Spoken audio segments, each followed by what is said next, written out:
Badan Penanggulangan Bencana Daerah Sumatera Selatan mencatat jumlah titik panas atau hotspot saat ini mencapai 316 titik.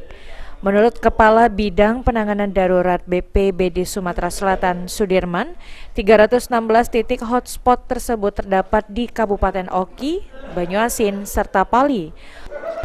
Untuk penanganannya sendiri saat ini, tim dari kabupaten terdiri dari TNI, Polri, serta pemerintah setempat terus berupaya untuk memadamkan karhutlah. Namun karena cuaca yang kini ekstrim dan tidak pernah turun hujan, sehingga sumber air yang berada di dekat lokasi sudah mengering dan mempersulit para petugas yang ada di lokasi kebakaran.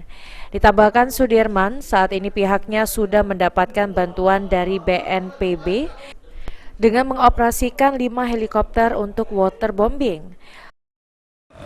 Hari ini berjumlah 316 yang terdapat di beberapa kabupaten, yang terutama di Kabupaten Oki, Banyuasin, Pali dan sekitarnya. Untuk penanganan karhutlah juga, tim-tim kita yang di kabupaten telah memaksimalkan mungkin, baik itu tim darat dari gabungan TNI Polri, BPBD, pemerintah setempat telah memplotting masing-masing posko di lapangan.